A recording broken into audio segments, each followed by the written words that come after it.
To do a pre-trip video for you. This is my husband Alan. He'll be operating the camera. My grandson Anthony. He'll be my student. I'm going to give the camera to Alan. Come on up here, Alan. First thing we want to do when we approach the truck is make sure that it's not leaning to the left or right. Don't have a suspension issue or a flat tire. There's no leaks under the truck. Any coolant, water, oil, power steering. Our lights on the front, on the clearance lights on the top, are securely mounted, not damaged, and amber in color. As a student, you have to point to or touch the items. That's why I got this. But you can just point to it if you want. Okay. So my headlights are securely mounted. You're just learning. Okay. Headlights are securely mounted. They're clean. They're not cracked or damaged. My turn signal and built-in reflector assembly is securely mounted, it's not cracked or damaged, it's amber in color, and I would do the ones on that side the same way. Whoa. Alright, on the driver's side, and ours is set up a little bit different than the trucks in Bainbridge, but on the driver's side, when you're talking to students, you want to encourage them to find a pattern on how they do their inspections. So I explain to them that I start from top to bottom, front to back, back to front, however you want to do it, whatever works good for them. So the most important thing is the oil. We're going to pull it out, wipe it off, reinsert it, pull it back out, make sure it's between add and full.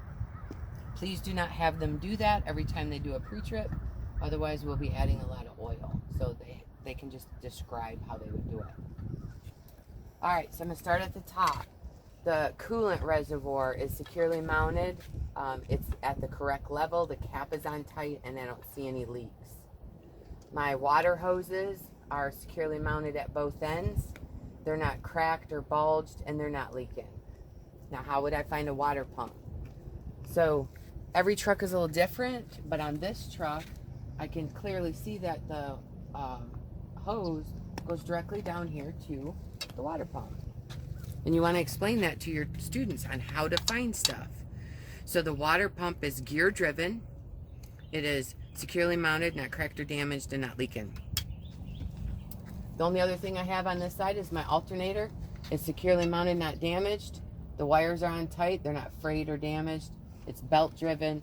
My belts are not ripped or torn or frayed. And I have between 1/2 and 3/4 inch of play on my alternator. You also want to mention to them while you're over here on this truck that you have a fuel filter. It's not included on your vehicle inspection, but it's something that they need to know about, that this is a fuel level, and as the fuel goes up, the filter's dirty, and if it gets all the way to the top, the truck won't run. So you want to keep an eye on that as a driver. All right, we're going to go over to the other side. Are you learning anything? Okay. So on this side, usually you want to do the engine components first. Students tend to describe what they see, and you want to encourage them to describe what they know. So you don't want them just to start here. Work on the inside out. This is a really easy motor to see. So the air conditioning compressor is not on the test, so we don't need to know that. But I'm going to start with my power steering reservoir. Same as the oil. I would take out the dipstick, wipe it off, reinsert it, and put it back in. I tell them I do not want them checking at all, because to get this out, students rock it like that, and we have 2 or 3 of these dipsticks down in the bottom of the reservoir where they've broken out. So they're just inspecting it. It's secure and it's at the proper level. It's not leaking. Then, since you know this is power steering reservoir, we follow the hose on the bottom of the reservoir that leads right here to the power steering pump. It is gear driven. It's close to a belt, but you can see that it's gear driven. So it's securely mounted, it's not cracked or damaged, it's gear driven, it's not leaking.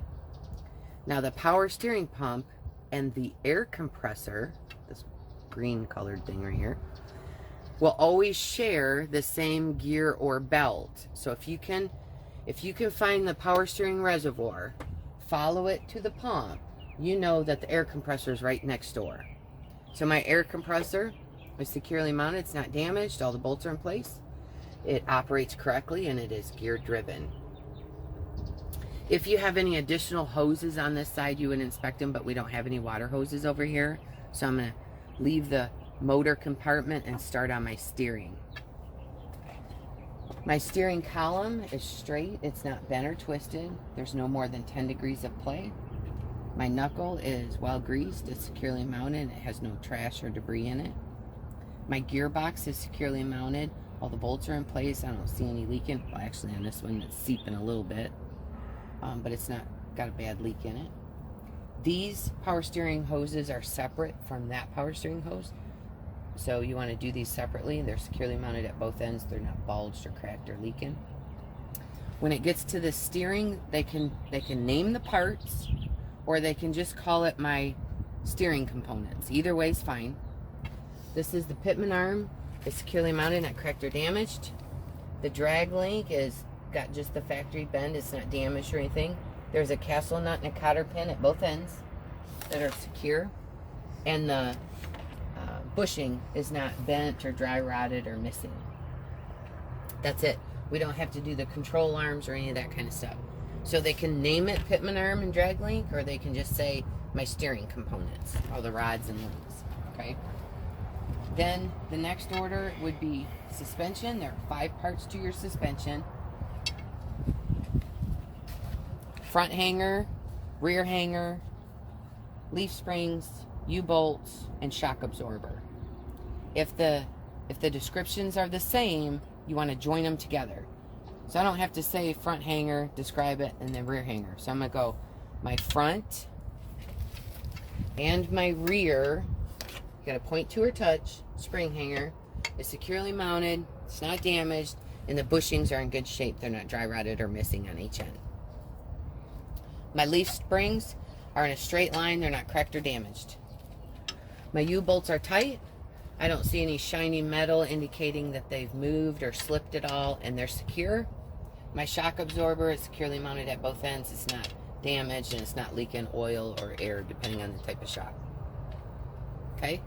Now I'm going to do the brakes. There are 5 things to the brakes. Hoses, chambers, slack adjuster and push rod is 1 unit. Brake pads, brake drums.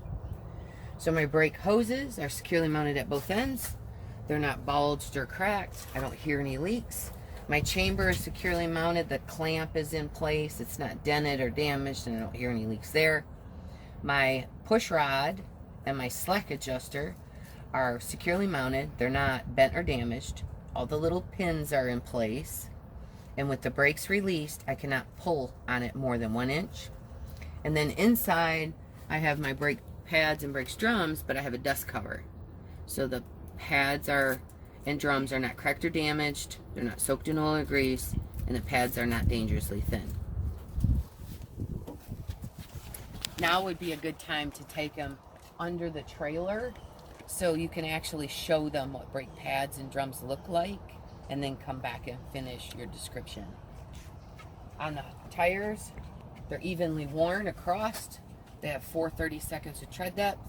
The condition is not bulged or nicked or cut. The rim is seated up tight to the tire. There's no rust indicating a slipped tire. The rim is not welded or damaged. Don't have any cracks in it or anything. All my lug nuts are on tight. I don't see any rust trails indicating a loose lug nut. My hub is securely mounted. All the bolts are in place. It's at the correct oil level, and it's not leaking. I'll get back to that in just a second.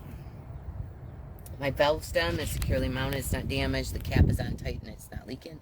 And I would check my tire inflation with a tire gauge. Now, when you're talking about hubs, this hub is so dirty you can't see it.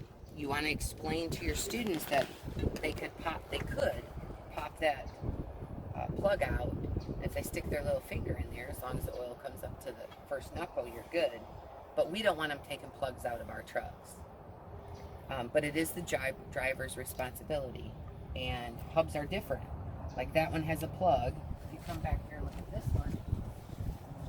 This axle hub, and this is what I do to students. First day, I'm explaining. This axle hub, it doesn't have a sight glass. So there's no way, it doesn't have a plug. There's no way a driver could check the oil level. This is a mechanic's duty. So on this one, you just check that all the bolts are in place and it's not leaking around the hub. So like on this one, again, there's no sight glass. All they can do is check the bolts and make sure it's not leaking. But they have to know, and they have to look at the truck and inspect what they're given. So we have some trailers over there that have a sight glass, and you can see the oil level on it. So if they're given that trailer, they have to be able to say that it's at the proper level. Okay? All right. On A inspection, so we're done with A inspection except for the light check. You want them to shut the hood. Anthony, could you shut that hood? Just shut it down real easy. Okay? So now the student has to tell me, Anthony, are my clearance lights on? Okay? So you have to ask me that. Are my clearance lights on? Are my lights on? Yep. Are my headlights on? Are the headlights on? Yep. Are my clearance lights on the front on? What clearance light? They are. Yes. Now I want you to turn on your bright lights.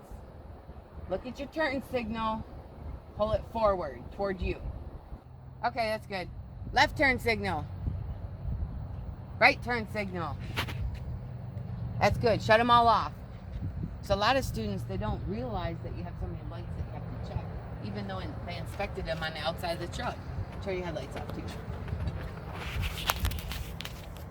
All right, come on out. So then on the first day, we're going to continue, and you explain to them that this is A inspection.